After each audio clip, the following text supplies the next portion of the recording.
The advice and opinions expressed by the host of Autism-live and her guests are meant solely as suggestion and should not be in any way construed as child-specific advice. The Center for Autism and Related Disorders advises working with a board-certified behavior analyst who has experience with autism before starting any intensive behavioral intervention. Any choices you make in determining your child's treatment are completely at your own discretion.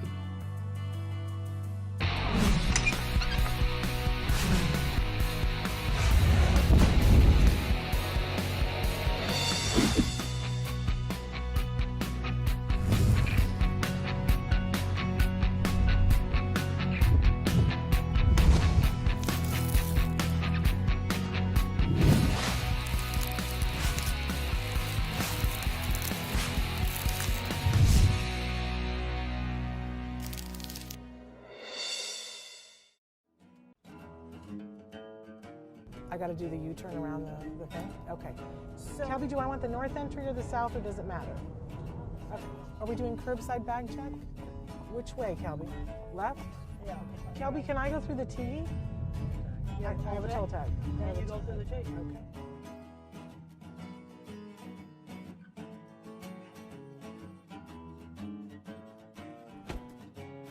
What do you do that, like, you could just spend 2 hours doing and have it suck all your time? Oh, I like to look up interesting research articles on animal behavior. Found a really interesting European papers on how wolves are different than dogs that I read last week that were very, very interesting. Very cool. Because I've always talked about a brain can be more social emotional or a brain can be more cognitive. Yeah. And the wolf turns out to be more cognitive, and we've bred the dog to be more social emotional. How fascinating is that? Very, very interesting. The wolves were very good at watching another wolf solve a problem. We were talking a little bit about television before, and I cannot believe that what you said to me, what you like to watch on television. Star Trek. I was a Star Trek fan when I was a teenager. I liked the Star Trek Next Generation. I was watching that when I was working on my PhD in the 80s. And so what... Total Star Trek fan. What's your favorite series, and what's your favorite character, and what's your favorite Mr. episode? Spock was my favorite character. Love it. And what's favorite episode? This guy is going to hate me. There was a lot of good... My favorite Star Trek movie was the one with the whales. Yes. Yeah, I really mine liked too. that Star Trek movie. And so sad that we lost Leonard Nimoy this year. Yeah. So I didn't know that you like to watch television. Do you like to go to the movies too? Oh yes, I went and saw Gravity. There's certain movies that have to be seen in a theater, like Gravity and Avatar. Yes. I went to see Inside Out in the theater. I really liked that movie. What did you think of that? I liked it. I think about how the emotions interact.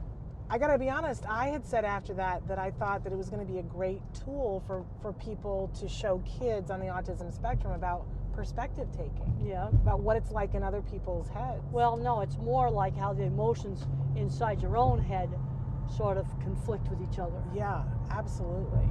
So I love The Wizard of Oz, and I love the idea of the ruby slippers. She had the way back home. She just didn't know she had it. Yeah. You see, and I think that's a metaphor for a lot of things. A lot of people have the ruby slippers, but they don't know they have them. They don't know they got the key that can open up the door to a lot of really great stuff. So what would you say was your ruby slipper? Well, I had, when some opportunities came up, like when I designed those dip vats, that was a major breakthrough for my business. And when the head of the feed yard came up to me and asked me if I'd do it, I said, give me 3 weeks. You know, a lot of people would have been too scared to walk through the door. Now, this is pre-internet, and I knew it would take me 3 weeks to get some of the information I needed, especially on concrete reinforcement, to design the dip vats. But you did it. I did it. I was on the phone the next day to the USDA to get the drawings on the concrete reinforcement. Wow. So I want to journey back to childhood for just a second and talk about friends, because a lot of times people ask about friends. Who was your best friend? When I was in elementary school, one of my best friends was a girl named Eleanor. And she was the first girl in elementary school to get to take wood shop instead of cooking. And I was the second girl in our school to get to take wood shop. So we like to make stuff. It's all about making stuff. And I had good friends in high school. Even though I got bullied and teased, I got friends who shared interests. Riding horses together, doing electronics together, doing model rockets together, doing stuff together with other with other students. So you found, like your mom says about, you found your tribe. Yeah, and you've got to get them in doing things with other people. And you did a lot of theater, and did you sing as a kid? Yeah, I did. One of the problems I was singing is I couldn't synchronize my rhythm with somebody else's rhythm. Do you still have a hard time doing that? I still have a hard time doing that. Because we were going to ask you if you wanted to sing something in the car with us. Well, I think maybe we'll skip that. Great question. But the one question people always ask us is they want to know if you've ever been in love. No, never have. And you don't feel like you're missing anything. I've seen so much turmoil in so many marriages that I haven't really seen a situation that would be a good model. And yet you gave me really good marriage advice. Because I'm a good problem solver. You have to take the problem and cut it down. And in engineering, you have to find the root cause of a problem. What do you think is your secret to your success as a teacher? Well, presenting things really clearly. Yeah. That's really important. Making things interesting. Yeah. I think it's also important that it's something in a class that a student can take home and use. I teach a class in cattle behavior and handling, and I've got a lot of students that are pre-vet that are going to go in the dog and cat. Probably won't be handling any cattle. But I said, you want to design this corral system because it's visual problem solving. You have to figure out how to do it. It's not a cookbook. And then I have my internet project where they can pick out anything in animal behavior, and I make them dig into a narrow subject that I have to approve because I want them digging into Google Scholar and PubMed, Science Direct, and the other databases. They got to learn how to find stuff online, and I'm finding about 2/3 of the students are not very good at that. How about this? Make Magazine. This is the kind of thing that a lot of kids on the spectrum need to be doing. The cool stuff in here. Really interesting. Make Magazine is going to love that you Make did that. Magazine. It's a wonderful magazine. And I'm okay. Yes, and they're resurrecting old satellites from Mission Control and an abandoned McDonald's. That's the kind of stuff I really like. These are the kind of magazines we need to get into school. Make Magazine, Business Week, Science, Nature, Wired. We got to show kids out there. There's all kinds of super interesting stuff out there. But if they don't see it, then they don't know about it. I like to geek out on construction sites. Yeah. I like to salivate over all the equipment they've got that we didn't have, like really cool man lifts and nice scaffolding. We didn't have any of that stuff. You didn't? No, we didn't. What did you guys have? Horrid, a compass? Horrid ladders that were really dangerous is what we had. I'm going to pull up right here. We're going to get your stuff out. Yep. Put your back up.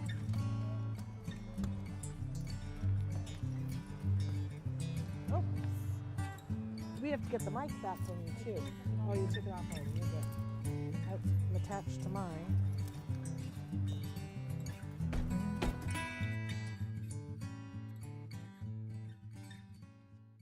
Welcome to Autism Live. We have a very special guest on the phone this morning, as promised. We have Temple Grandin on the phone with us. First of all, Temple, good morning. Good morning. How are you doing? I'm good. I understand that you had a great deal of snow this morning. Oh, we had a horrible amount of snow last night. I gave a talk over in Greeley at the educational college, and the roads were just horrible coming back home. Wow. It's not supposed to happen at this time of the month in April, is it? In the beginning of April, maybe, but craziness. Well, Temple, we have so many questions for you. It's kind of overwhelming. We put out a call to parents asking if there was anything that they wanted to ask you and individuals who are on the spectrum. And we have so many questions. There's no way that we're going to get through all of them, but I want to get to as many as possible. So if it's okay with you. Why don't you try to pick out the questions where people may have had the same question, from several different people. And I've tried to do that in a couple of different things. Starting with the first question is, what was the most difficult thing that you've had to overcome during your teenage years, and how did you overcome it? Oh, teasing and bullying was absolutely the worst.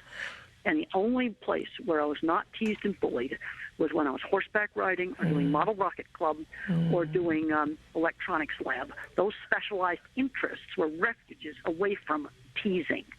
Now, one of the problems we have today is today, if I had been out riding, they would have been texting me all kinds of horrible stuff like tape recorder and workhorse. Those were some of the names that they called me.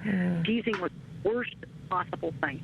I can't emphasize enough the importance of getting these kids involved with shared interests, like electronics, school play, band, because those can be refuges from teasing.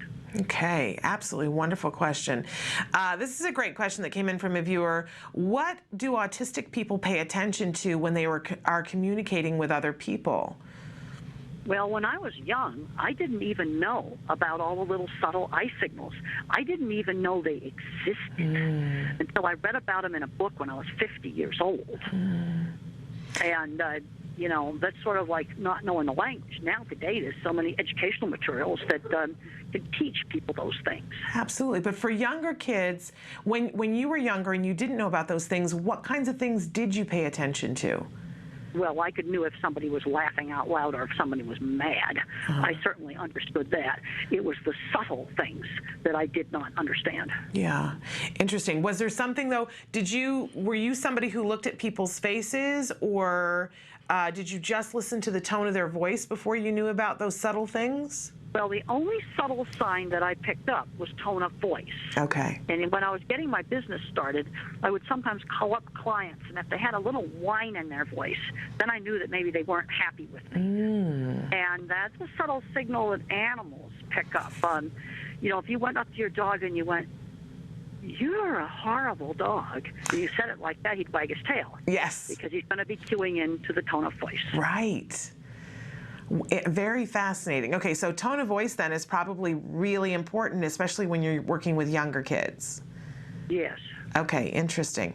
All right, a little bit more specific question here. My 5-year-old is high-functioning autistic. When he gets agitated, for example, his sister takes his toy, he thumps himself in his head and his face. What can I do to make him use his words? And they wrote, P.S. Your life story was an awakening for me. I understood my boy so much more, so thank you. Well, that's really good. I'm glad that they understood him better. One of the things we've got to do is teach kids about turn taking, because I was reading some research where some of the executive function problems can be improved with the kid has to learn how to inhibit a response. And I was taught turn taking with the Parcheesi board. Also, I had to learn that you've got to give those dice a fair shake. And I was always encouraged to speak. But I think working on activities where he has to inhibit a response will help on this. Absolutely. I think board games are absolutely great. I'm a fan of board games too. We taught my son so many different life skills using board games, and it was very reinforcing. They really helped me. Well, and Parcheesi was your favorite one? Well, you see, right after the war, when I was 2.5 years old, the children's board games just did not exist. Oh. And so the checkers was too hard, and so my mother got the two easiest grown-up games, and they were Parcheesi and Chinese checkers that you play with the marbles. Right. And the Parcheesi board was the main board game that was used with me when I was very, very young. Wow. Do you still play board games, Temple? No, I don't now, but I really recommend them for little kids. The other thing is, back in the 50s, things that were really fun you had to do with other kids. Because when I was a little older, I got a table hockey set, and that was my favorite thing. But you have to play that with somebody else. Yeah. That's a really good point, because a lot of games now, kids get to isolate with computer games and things and be by themselves. Even if they're chatting with somebody else, they're very isolated while they're doing it. Well, I think we've got to be doing more activities involving turn-taking and playing with other kids in the real world. Now, something like a Wii. Okay, if you do tennis doubles on the Wii, yes, that is doing something. So I'm not anti-technology. Right. So let's do things where the kids have to interact in real life. It could be with an electronic game. You can get electronic Scrabble now. You can play that, with two kids playing it on a phone. Yes. But I want the kids interacting in the real world together. They have got to learn those social skills. Absolutely. And if you can use an electronic device, fine. But I want them taking turns with that thing that's on the phone. Okay, great. Interesting that you brought up technology, because our next question was about getting equipment and technology and finding funding for it. And they wanted to know if you're aware of any grants or insurance that would help to cover that. We're looking for an iPad, since it has apps that can help with speech issues and task management. Well, one of the things now is old iPads can probably be bought very, very cheaply on eBay. The iPad 1 is going to work just fine. Now, I know the Pro Go is kind of pricey, but I think if you look around, you can find other apps that are free. Yes. Also, for older kids and high-functioning kids, there's fabulous free college courses online. Yes. Things like Coursera, edX, and Udacity, and Khan Academy. Absolutely. You gave me some great advice about that for my son. We actually wrote a blog about it on our site, listing all those things that you had told me for my son. If people are interested, they can go to our blog to find that. How many hits did you get on that stuff? You know what? That's a really good question, and I'll have to look that up for you because I don't know off the top of my head. But I will find that out and let you know, Temple, because it was really good information. Yes, because it's okay. Let's do some more questions. Yes, absolutely. We had a lot of questions about sensory issues. One in particular, my 9-year-old has a lot of sensory issues that cause her to flap her hands and jump up and down when she's excited. Is there a way we can help her to control these overstimulations? Well, I think working with an OT, there's a number of different sensory activities that can help reduce this, things like deep pressure, slow swinging. Another thing that helps is just heavy work. I think one of the reasons why I liked cleaning the horse stalls so much when I was 15 is that the heavy work helped to calm down my nerves. Interesting. And lots of exercise also helps. Other things, fish oil supplements. I've been taking some B6 and magnesium that I just buy over at Whole Foods, and that's been helpful for me. I get the Blue Bonnet B100s. Let's get 10 tons of sugar out of the diet. Yeah. And I've found myself, I've got to have some animal protein in the morning. Otherwise, I just cannot function. Interesting. But work with a good OT that's trained in sensory activities.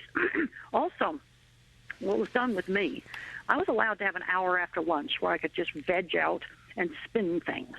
But then there were other places where it was not allowed, like the dinner table or in the classroom. But some of these kids need to have sensory breaks where they can do a calming activity. And one of the reasons some kids do these behaviors is that they are calming. Yeah. But the problem, you let the kid do it all day, his mind's not going to develop. Yeah. Yeah, well, I think that's super duper advice. You had talked the last time we talked with you about limiting the amount of time that they could stim, and we've had several parents write in and said they've said how effective that has been working with their kids. Good. Very good, good advice. We limit it. We don't eliminate it. We limit it. Absolutely. Super clear about that. Super advice. Somebody wants to know, what are your thoughts on yellow street signs similar to those for deaf or blind people for neighborhoods with autistic children? I'm battling with my city trying to get one. They say they're only available for people with physical disabilities or sensory issues.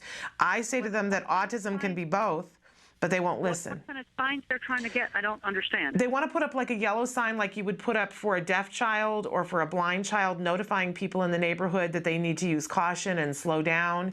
And she wants to know what you think about that to label. We had one in our neighborhood that said deaf child area so that people were just a little bit more aware. She's wanting to put up one that says autistic child, and she wants to know what your thoughts are on that. Well, you could just get your own sign and put it up. That's true. That's true. But do you think there's anything negative in terms of doing that and notifying people in the neighborhood? One of the problems is I think drivers might get confused because they're going to know what a deaf child is. Yeah. But, you're not sure what an autistic child's going to do. See, sometimes they get so much in their own world that they act like they're deaf. Yeah. They're not aware of what's going on around them. And so maybe if the concern is that the child elopes, maybe they need to put up a deaf child sign. I think what she's concerned about is safety. Just put up a sign, something. I know that a lot of people don't like the word handicapped, but I'm looking at drivers. Yes. Going down a street. For them to understand. I think they're going to react better to a sign that said handicapped child caution than autistic child, because they're not going to know how to react to that. Okay. Because you don't know who's driving down that street. Great. And speaking of driving, our next question is about driving. What challenges did you face when you first learned to drive? My son is 16, has Asperger's, and doesn't want to drive, but will if pushed to. He's a very good driver with a few exceptions that make me too nervous to let him go out on the road alone. Just wondering how you felt and how you handled this experience. Well, I spent a year on easy roads before I did any freeways or did any traffic. Okay. You've got to get the driving, in other words, braking, steering, and gas, so practiced that it becomes like autopilot, to where you don't have to think about that. And then ease into, more difficult traffic. And that deals with the multitasking problem.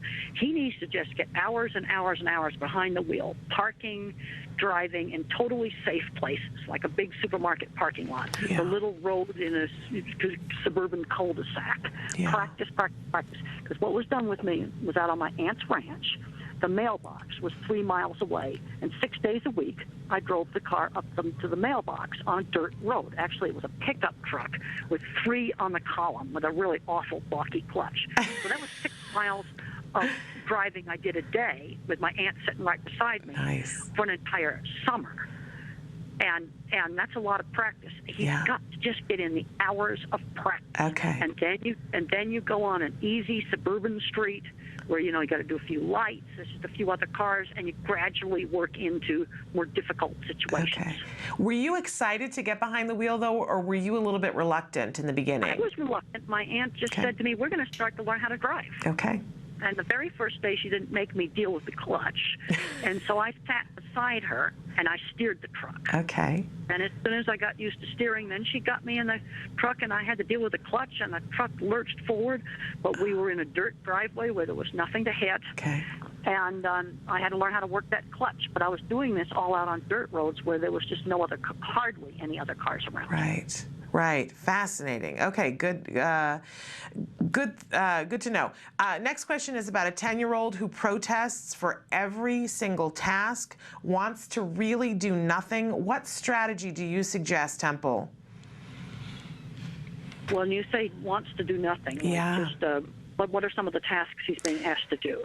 Well, and she doesn't go into any further detail on that, but we do have a couple of other questions that have to do with this too, of children who just really want to sit and veg, that they're, being asked to get dressed, asked to go to school, asked to go outside and play, asked to engage in activity, and it's not even that they're wanting to play video games, they just want to veg.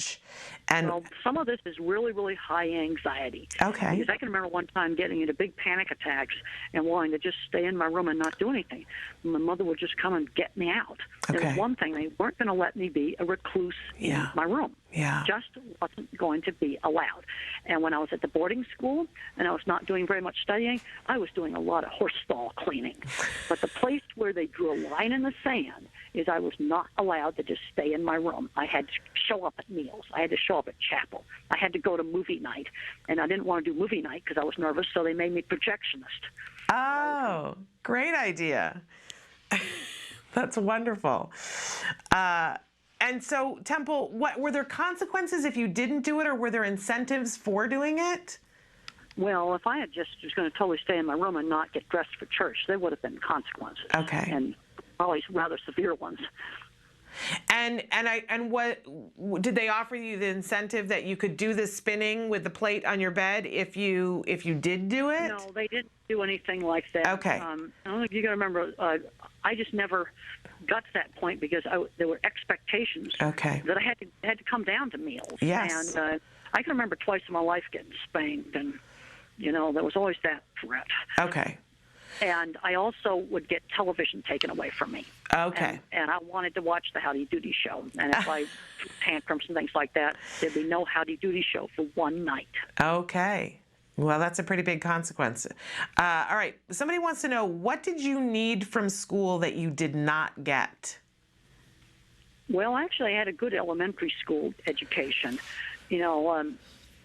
Where I got into problems at school was in high school. I just wasn't interested in teenage girls.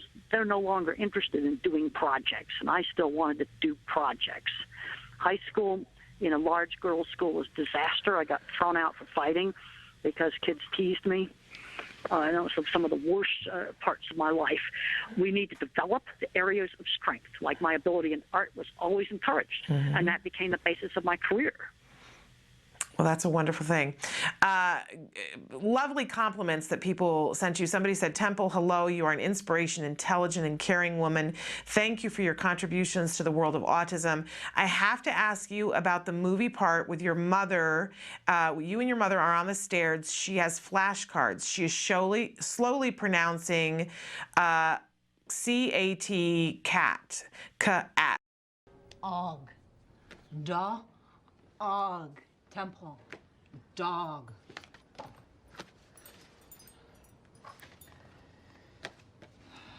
Temple. Cat. At. Cat. Temple. Trop. Mom. Me. Exactly what my speech teacher did. Okay. She slowed down and she enunciated the words. And I can remember her holding up a cup. She tended to use objects more than flashcards. And she'd hold up a cup and she'd say, now say cup, cup, pa. And she'd slow down and enunciate the hard consonant sounds so I could hear them. Yeah. Because when the grown-ups talked really fast, it sounded like gibberish. In fact, I thought grown-ups had their own special language. Interesting. We've heard many autistic adults saying that when the words came in, they sounded like something completely different, and they seemed to go fast. So that's very interesting. And she wanted to know if you think that type of work with a toddler is important if they're on the autism spectrum. You mean would work with flashcards or work the child? Going that slow, one-on-one, and going that slow, that skill building. I think autistic toddlers need lots and lots of one-on-one, and that's supported by all the research on applied behavior analysis, or ABA. These kids need 20 or 30 hours a week of one-on-one teaching with an effective teacher that just kind of knows how hard to push the child. You know, you push them too hard, they have a meltdown. You don't push them enough, they don't advance. But some kids you have to slow down a whole lot, maybe others you do not. You know, that's going to be very, very variable. Okay. My speech teacher would say, now say cup, and then she'd go cup, pa. Okay, say cup. Okay, now cup, pa. She'd go back and forth between saying it regular and saying it very, very slowly. Okay, good advice. All right, so we had a lot of questions about difficulties with getting kids to do homework, and I picked one in particular. She writes, my autistic daughter is 9 years old and has meltdowns when it comes to doing homework, especially when it comes to putting pencil to paper, knowing she knows it in her head. At times she can rattle off the answers orally, and other times when it's the easiest of answers like 2 + 2 = 4, she says it's too hard. She cannot focus on the task. I give her little breaks and don't pressure her, but a sheet of homework can last for hours, and a lot of screaming, stomping, crying, biting, punching, throwing things, etc. in between. How do I make this a much simpler task for both of us? She's been getting ABA therapy from school, but they're not seeing a difference with what's happening at school. Well, first of all, I've got to try to figure out what's going on here, whether there's some kind of sensory problem with the writing instrument. See, this is the kind of thing where I've got to get a lot more information about why she's throwing these fits. I've got to make sure that maybe she has a problem with fluorescent lights, you know, in the place where she has to do the homework. Because this is sounding, it's so severe, it's sounding like a sensory issue. My problem with doing homework is I just was not interested. It was not a sensory reason. And I only knuckled down and started studying in high school when I had the goal of becoming a scientist. See, that's a different thing. And maybe a child that's got some kind of sensory issue doesn't like touching the paper or something. You know, maybe we should do her homework on a computer. You know, I don't know. I'd have to ask a lot more questions. So, but the potential to change the variables up, because it also strikes me that she mentions that she can, a lot of the times she can do the question in her head, but when it comes to the easiest of answers, that she says it's too hard. And I know it's, you just were mentioning that sometimes it wasn't interesting to you, it was boring. Well, that's one thing, but the other thing is you can have a kid that's echolalic. In other words, they yak out all these TV commercials, but they don't know what they mean. Yeah. You see, what might be happening, and I'm just saying, I want to emphasize, might be happening. Right. Is that you know, the circuit in the brain for doing this with auditory is working, but maybe her vision, maybe she's got visual processing problems. And she's seeing kind of broken up stuff, and she doesn't see the paper right. And in my book, The Way I See It, I've got 2 chapters in there where I address visual processing problems. Yeah. Maybe the print jiggling on the page, you know, and so in other words, she might be an auditory learner, and maybe that's the way we need to approach things. Okay, interesting. So lots of different variables. And you mentioned your book. You've got a new book that's coming out. Do you want to tell us really quickly what the new book is? Well, the new book is going to be called The Autistic Brain. It's going to be released on April 30th. And I worked with a really great co-author, Richard Panic, a super science writer. The first chapter reviews the history of the diagnostic criteria. Lovely. And I have to say it was rather shocking seeing the whole history just laid out side by side, see how much they changed the diagnosis. Then the next chapter, we go into genetics research, and it's complicated genetics research. We have a whole chapter in sensory in there. I think a lot of people are going to find helpful. I have a chapter on the different kinds of minds, visual thinking mind, the mathematics mind, word minds, and then a chapter on all my brain scans that have been done on me, and there's pictures of all the brain scans, and then a final chapter on jobs for the different kinds of minds and getting people prepared for careers. Lovely. Well, I can't wait to read this. And we actually have a bunch of questions about jobs that I'm going to get to before we get done. Really interesting question that caught my attention, wondering what you think about it. Somebody wrote in and said, my daughter talks to her hands as if they were puppets. She refers to her left hand as the bad hand and her right hand as the good hand. She sometimes puts things in between her fingers of her left hand as if they were eating something or putting things on top of it as a hat. She has different voices for each of them. She calls the left hand Jessie, named for a classmate of hers, and the right hand her name. Sometimes the hands smack each other. Could this be something that is going on at school that she's having a hard time telling us? My daughter does talk, but she has a hard time expressing how she is feeling and gets frustrated when I ask. Well, she may be just trying to act out with her hands. Yeah. You know, literally just using them as puppets.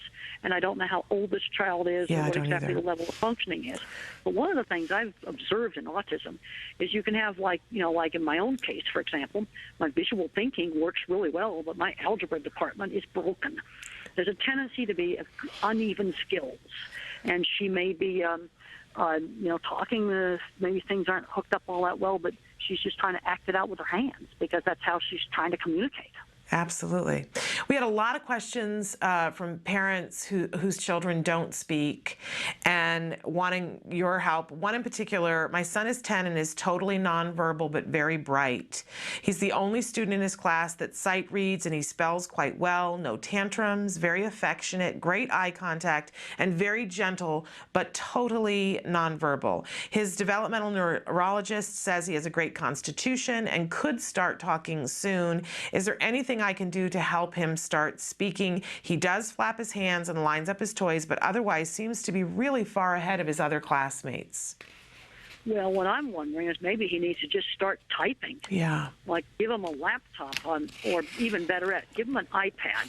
And the reason why that works better is because when you type on the virtual keyboard, the print appears right next to the keyboard. Because some individuals that are nonverbal can't attention shift from print appearing on the top of the laptop screen and then have to look down at the keyboard. And that's why sometimes laptops don't work. Okay. iPads do. I would just introduce this kid to typing. Okay. Because I think he might become totally fluent typing. Yeah, absolutely. I think that's great advice. I would definitely try that, and I would probably start with an iPad because that solves the attention shifting problem. Love that.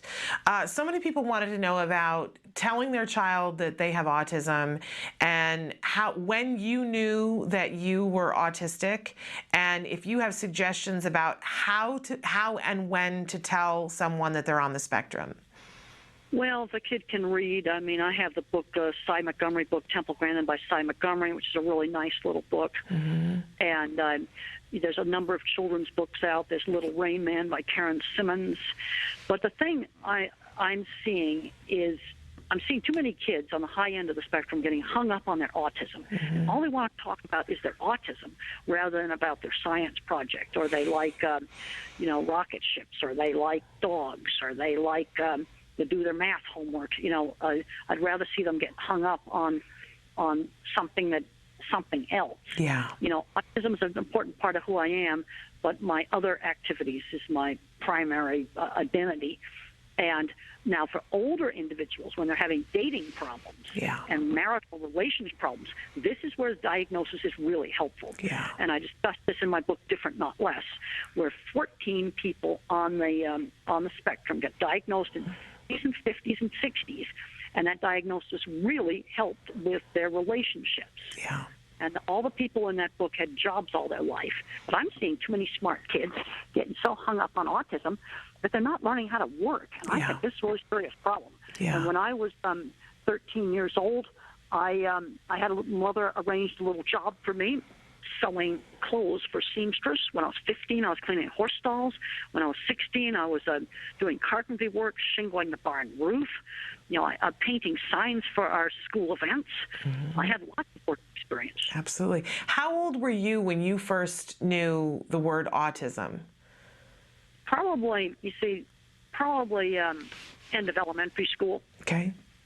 And was it your mom who talked to you about it? Yes. And how did she explain it to you, Temple? Well, you see, this is the thing. You got to remember the era that I live in. Yeah. And there was no autism materials. There's no books or nothing that she could explain to me. She just explained that my brain was kind of different. And none of the materials that are available now were available. There were no support groups. Yeah, but in a way, I mean, we all look at you and you've done so well, and clearly she explained it to you so that it was something that was different. And of course, we know that it was important for your mom to know that you were different but equal, not less. Different but not less, as you've said. The other thing that was done with me is things I was good at was encouraged, but I wasn't praised for every little tiny thing that I did. When I was around 3rd or 4th grade, I made a beautiful clay horse, and that was praised. Yeah. And when I did a very nice watercolor of a beach, that was put in a professional frame and hung on the wall with the professional pictures. But every little piece of art I brought home, crummy little thing I brought home from school, I can remember an ashtray I made in the 1st grade. It was, I know it's politically incorrect now to make ashtrays, but that was a 1st grade project. Yes. It's probably not worthy of praise. But when I did something really good, then she really praised it. Okay. So you knew when you did something well because she saved the praise for that. She saved the praise for the really good stuff. Okay.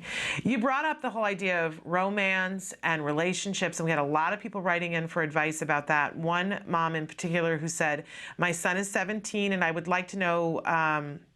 Oh, no, I'm sorry. That's another one. How can I help my 20-year-old son with autism meet a girl or at least a companion? There is no hurry, of course, as he is anxious and afraid to deal with such an issue. He already works, drives, and manages his bank account, helps pay his bills, etc. There are times that he would like to have someone his own age to go to movies with and or travel with.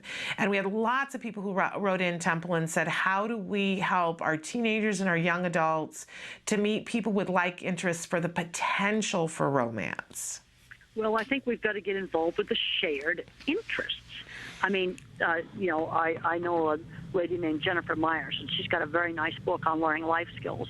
And Jennifer met her husband at a science fiction convention. That's an example of shared interests. Yeah. They're both computer people. Or they met each other at a historical reenactment society.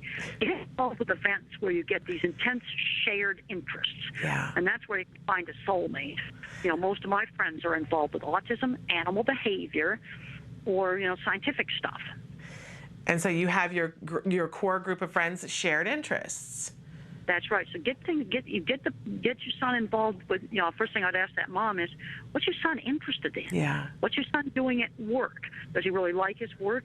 Obviously, if his work was janitor work, I don't think you want to have shared interests in that. But let's say he worked for a computer company, or he worked for something else, something a bit more interesting.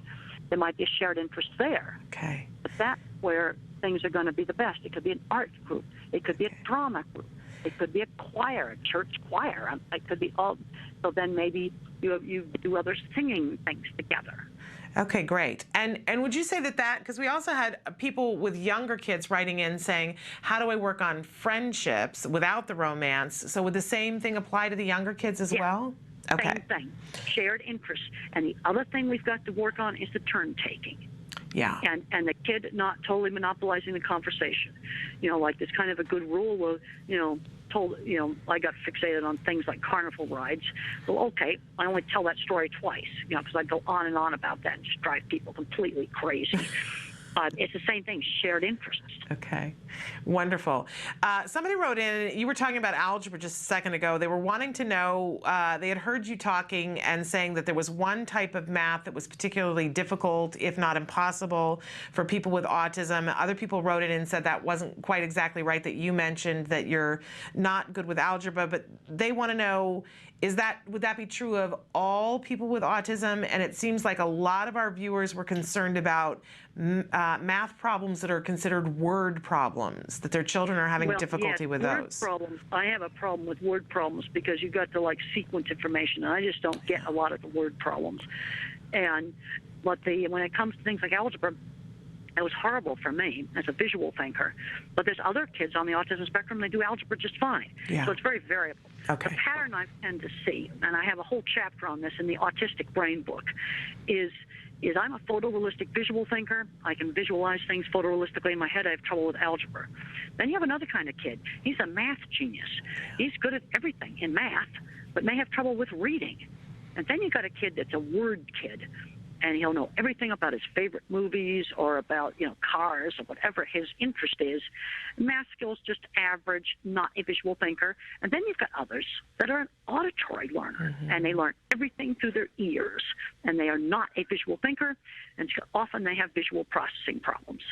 So key is figuring out which one of those areas your child fits into, which will help you to know how to address issues. Well, and the thing is, you can get mixtures of these things, too. But those are definitely, you can get mixtures.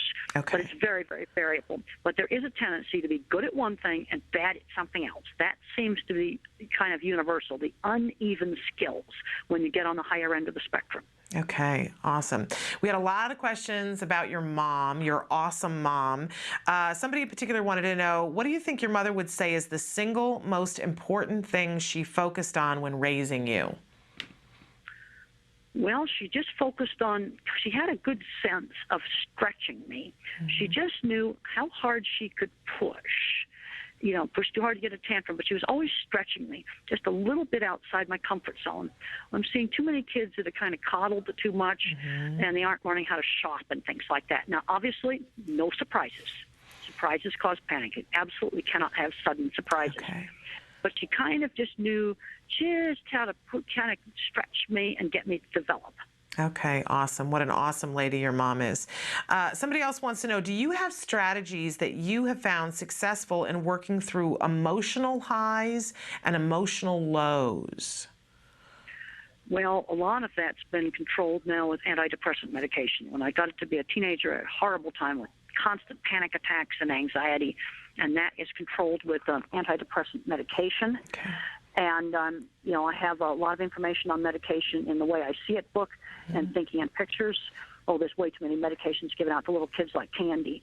But for me, a low dose of an antidepressant stops the anxiety. Okay. And you've got to use very, very low doses, because if you use too high a dose, you're going to get agitation and insomnia. I've had probably 100 parents say to me, oh, he did just wonderful on a low dose of Prozac, and we doubled it, and it was just horrible. Okay. He should have stayed on the low dose. And we had a lot of questions that came in about medication of those sorts, and people were wanting to know, how do you feel about prescription medications versus homeopathic medications for anxiety, if you have any preference? Well, I think we need to get rid of all this fighting between the alternative and regular medication.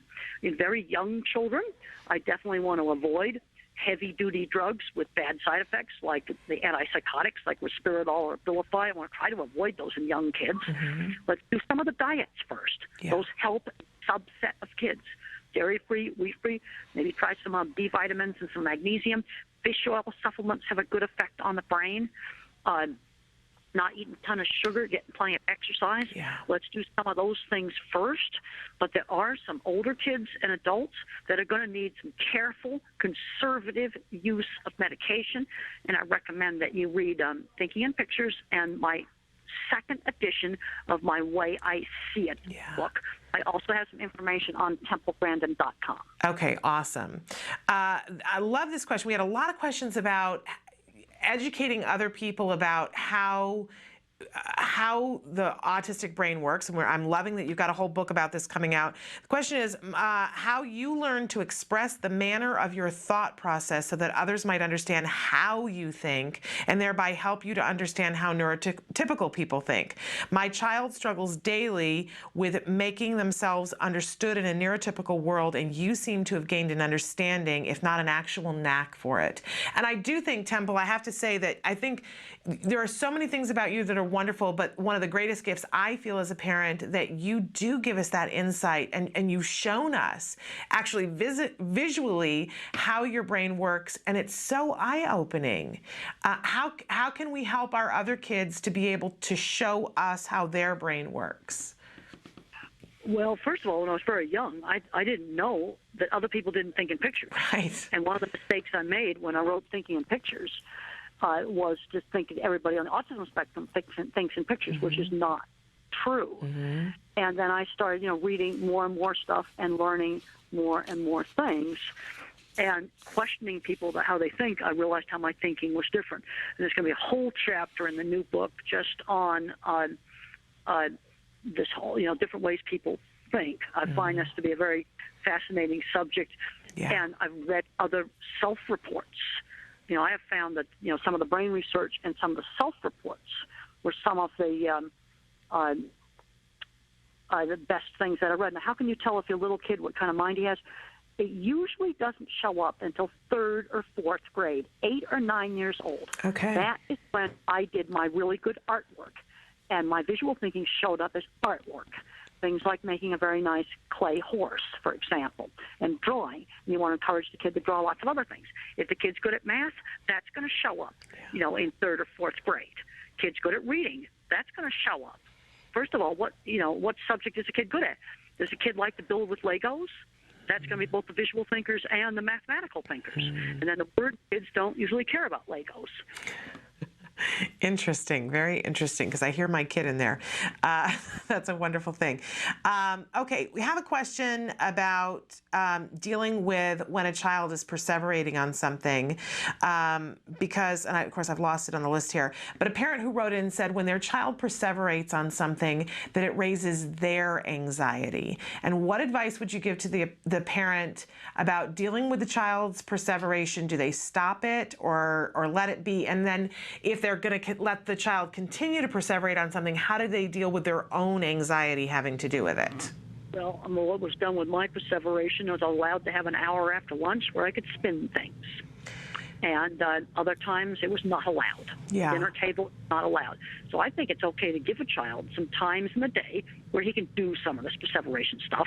And then you have other times in the day where it's not allowed, like church and school and classroom. I think it's just fine when the kid gets home from school.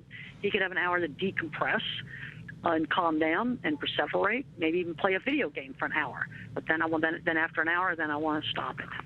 And then for the parent who's feeling the anxiety when their child is perseverating, any advice on that, Temple? Well, I would just tell them that if you limit it, not to worry about it. Okay. They do these things to calm down. And I think it's best to allow some scheduled time where some of this stuff is allowed, and then other times we don't do it, like at the table, for example. Right. I love this question. I can't wait to hear your answer. Somebody wrote in, with your ability to see details, do you have any ideas or solutions for how Colorado can conserve or channel our water to be of better use for our crops? Oh boy, I'd have to do a lot of studying on that. Okay. I don't have the knowledge to answer that one. Now, pictures started to come into my head. I started seeing satellite photographs.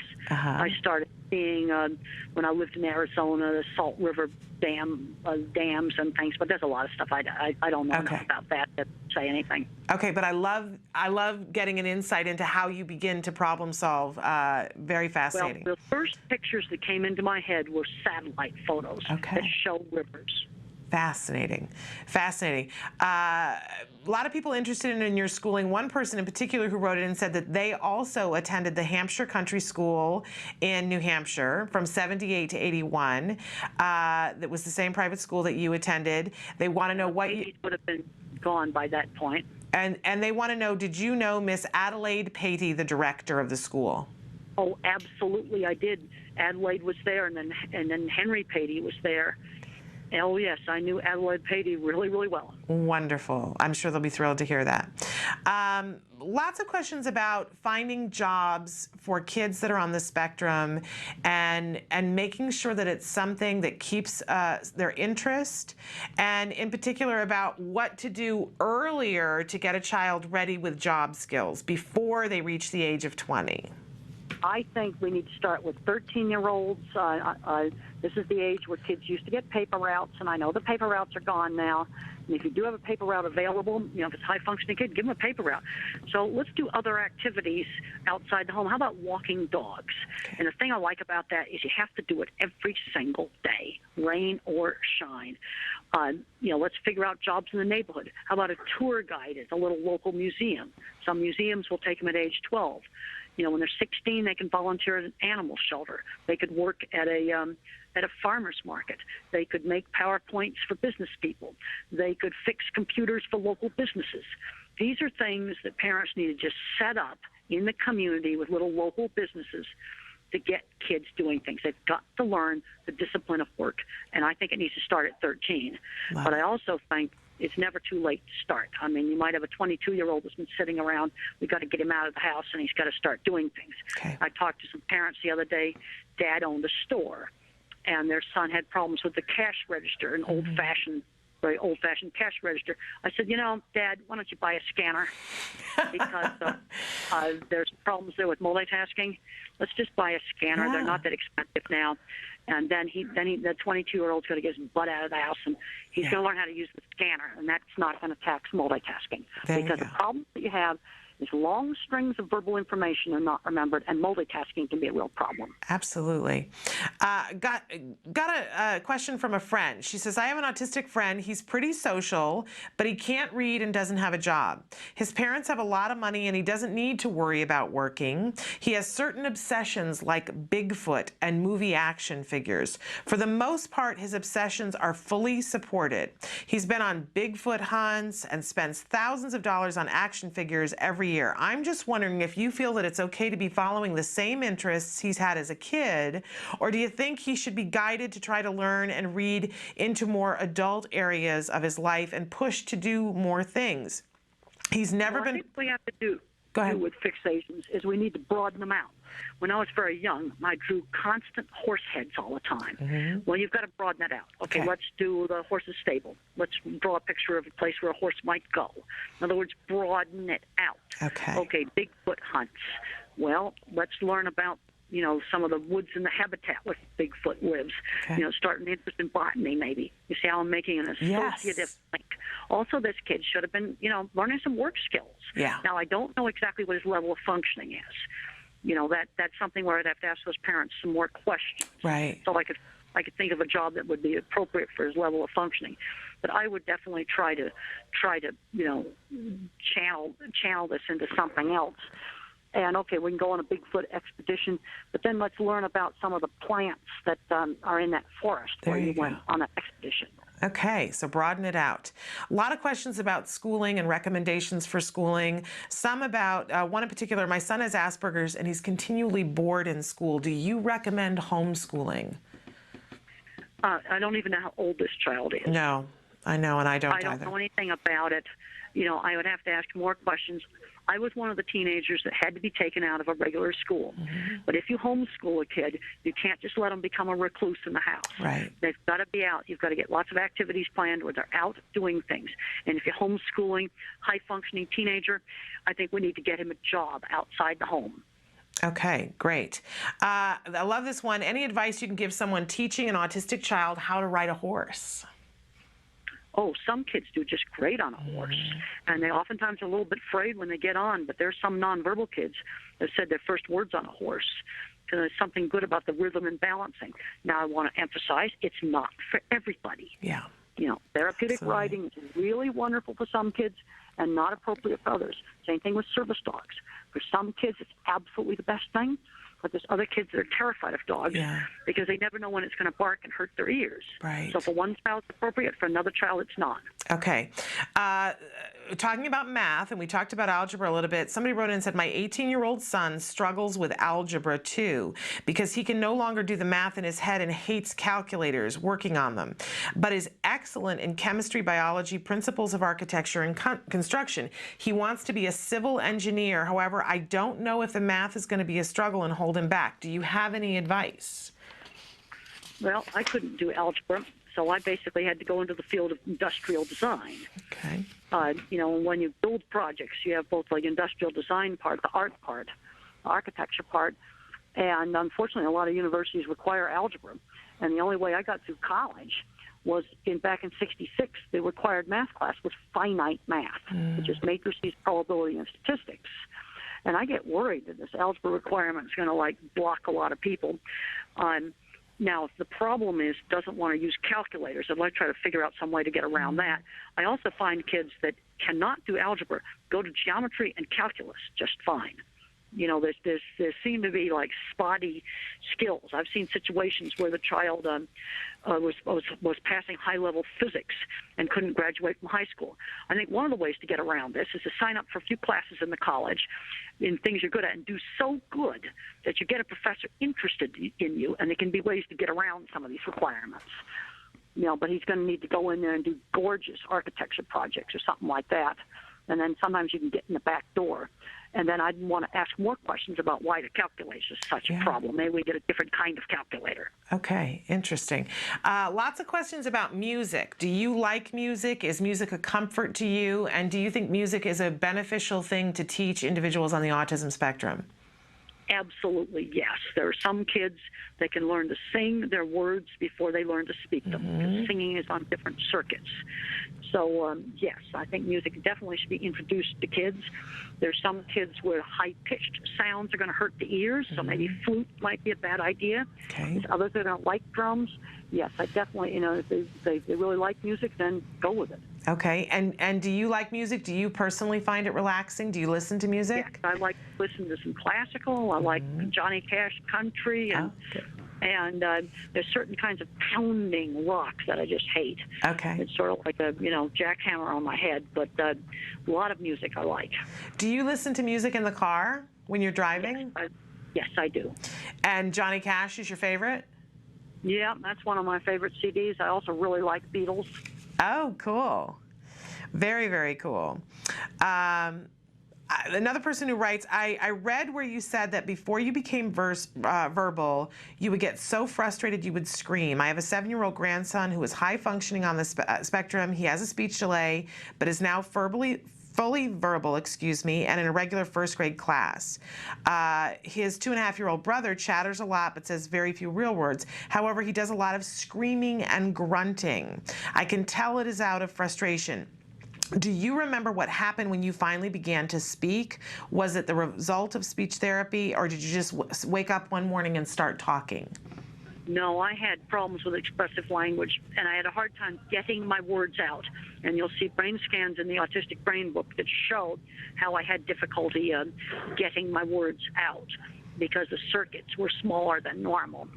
And speech problems can be variable. You can have problems with expressive language, problems with hearing, where the hard consonant sounds are not heard, or the kid might be echolalic, but he doesn't know what it means. My speech came in slowly, a few stressed words at a time.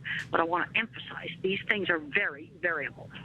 Okay, but I listen to you now, Temple, and you are so expressive, and you are such a brilliant speaker. Is it just that you continued to work, and that the people around you just didn't let up and kept working on those skills with you? What do you attribute your success to in the area of in this area of verbal communication? Lots of hard work. You've got to keep learning. When I gave my first talk in graduate school, I panicked and I walked out. And you just get better the more you do it. You just keep learning. It's gradual. There's no single turning point, no single breakthrough. Okay, absolutely. And I know we have to let you go in a minute. Have we got you for just like 2 more minutes? Okay. Okay. I want to know, you talked a little bit about art, and we had many questions, people writing about art, and for kids who already seem to have an ability with art, how much do we want to encourage that with autism? And for children who get frustrated doing art, is it something that we want to keep massaging and have them continue, don't give up on art, have it be a part of their curriculum? Well, if the child's good at art, I want to develop it, because Okay. art's the basics of my design career. Child's good at art, develop it. I wasn't allowed to just do constant horse heads. We're going to have to learn how to draw other things. And if you have a child that absolutely hates art, well, there's a point where I'm going to back off. Okay. Don't pound on the thing that they have difficulty with. Build on the area of strength. Build on the thing the child's good at, with the goal of turning it into a career. Okay. A question about learning other languages. People wanted to know if you think that's terrible. They want to know if you studied Latin. I never studied Latin, but I got a D in French. Okay. But then on the other hand, you've got autistic kids that absolutely excel in language. Okay. This is where you get back to the uneven skills. Right. Some are going to be super good at this, and others are going to be super bad like me. Okay, we are out of time, but we appreciate you so much, Temple. You are an inspiration to all of us, and I hope that, I know you got a lot of things to do to promote your book. Again, it's called The Autistic Brain, and it comes out on the 30th of April. And yes, and you can pre-order on Amazon now. Okay, great. So we want everybody to do that. We just absolutely adore you. We hope that once you're done promoting the book that we can have, because I have pages more of questions and pages more of praise that we might have to email to you, because so many people wanted to tell you how much they adore you, how much you've helped them with their children, and individuals who are on the spectrum, how much you've inspired them. So we thank you so much, Temple. Well, thank you, and I hope I've given some parents and teachers some insights today. You absolutely have. I can't emphasize enough the importance of good teachers and people that just work with me. Well, we appreciate that, and I think you've given great advice for all of them. And I hope you can dig out from the snow. Okay, thank you All right, so much. take care. Thank you so much. Bye-bye. Yeah, bye.